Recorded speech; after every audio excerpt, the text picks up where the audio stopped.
500. I'm estimating probably 3,500 across the UK. 100, 200? I think about 2,000 people. I would think 300. Ooh, 10,000. I honestly don't know. I imagine it's several hundred. 100. It's a hell of a lot.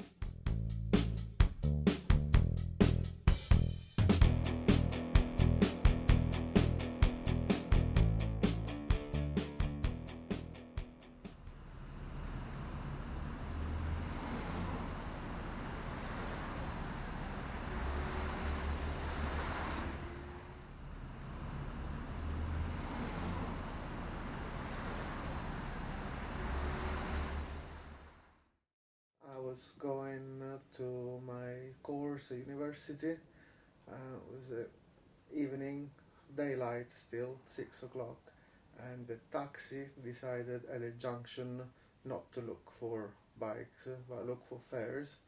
So ignored me completely, cut in front of me, and tried to brake but couldn't do anything, and that's it, crash. I've always tried to be a safe driver. I try not to do wheelies or show off or anything silly, because at the end of the day, when you're on a motorbike, you are always the one that if something happens and end up on the floor. I'm not sure if I would have continued to ride after the accident, but for sure my wife and my mother-in-law kept on saying, no more bikes, that I'm not playing with my life on the road. I think most of them are safe. It's just whether they take their safety seriously, whether it's buying the right equipment or having a good attitude. Most accidents are down to human error, so that's either because a driver or a rider or someone else, some other third party's made a mistake, and if riders just rode a bit more defensively, they could probably prevent a few more accidents, a few more injuries. Accidents, collisions as we call them, will happen. It's the steps you take. A lot of people will say, oh, do you know what, the road is dangerous, or the bike is dangerous. You know, roads and bikes aren't dangerous, it's all about the rider.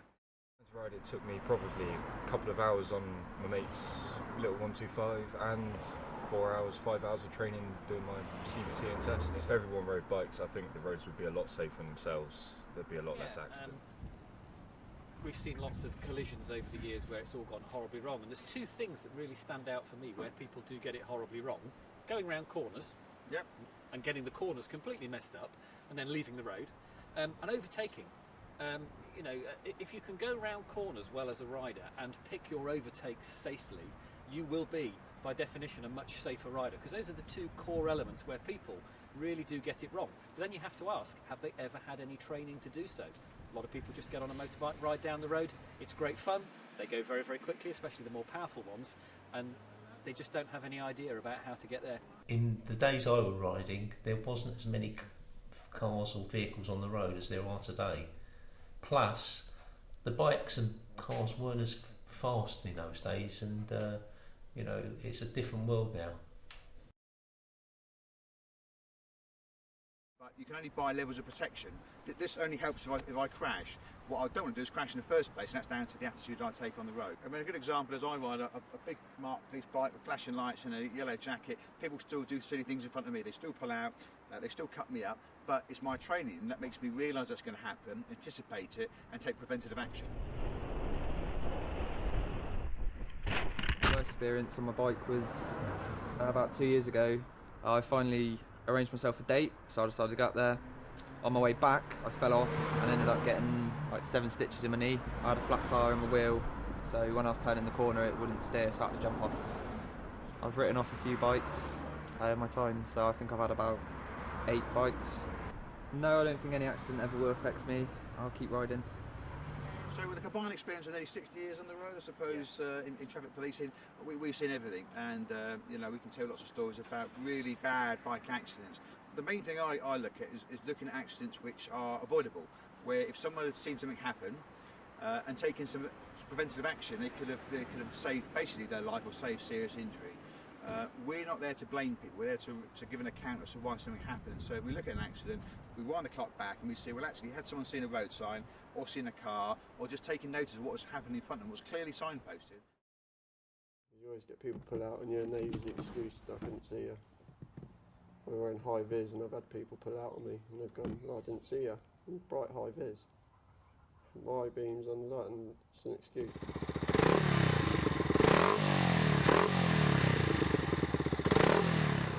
It's cheap, fuel's cheap, it's fun, and there's just a sense of adrenaline.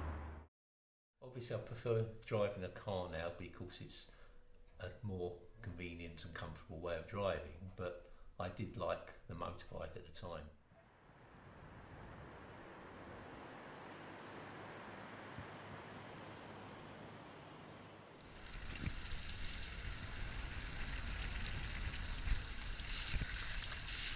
Makes economical sense driving, commuting to work. When you fill up a tank with £20, it lasts for like a week, and £20 lasts 1 day ticket nowadays.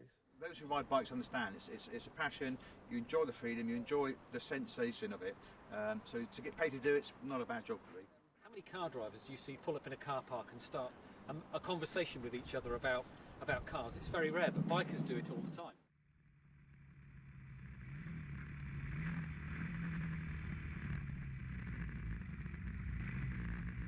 I started riding because it was cheap at the time to get a moped at 16, and then when I turned 17 it was expensive to get a car, so I thought I'd get another bike and continued from then. Mainly to get to work. I needed transport, so I used the bike for that purpose. That was the thing to do, you ride a motorbike just to be independent. That gives you the freedom to go places without taking the bus or waiting for the taxi of mum and dad to take you places. My mum wouldn't let me have one. My dad would because he had one. But so I was actually a police officer before I started motorcycling. So I was probably in my early 20s then when I picked it up, bought a proper sized bike, and then became a police motorcyclist during the early part of my career.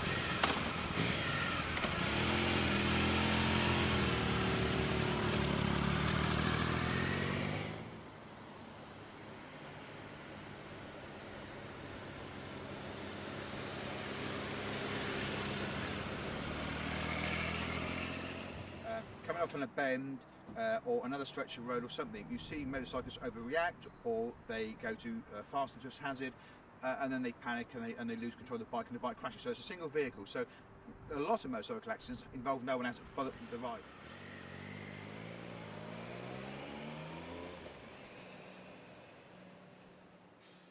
In that occasion, I did not have the blame at all.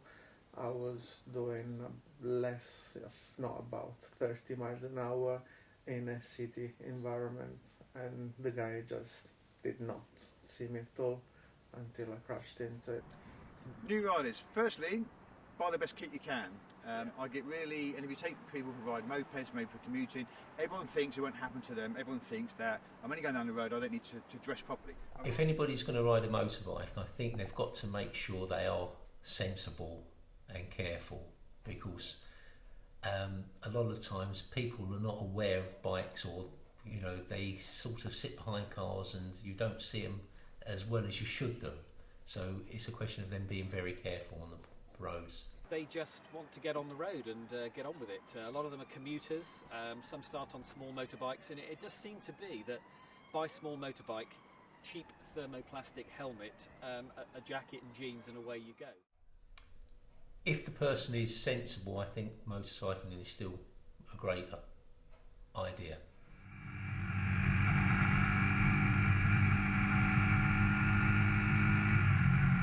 You're not stuck in a metal cage.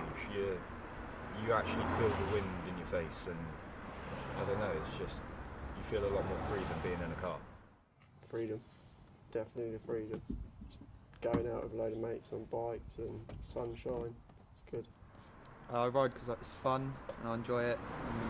I don't have to wait for traffic. The wind in your hair, basically, the breeze, it was really nice. It's more like a way of life than a living. If everyone rode bikes, I think the roads would be a lot safer themselves. There'd be a lot less accidents, and yeah, everyone would have a brilliant time.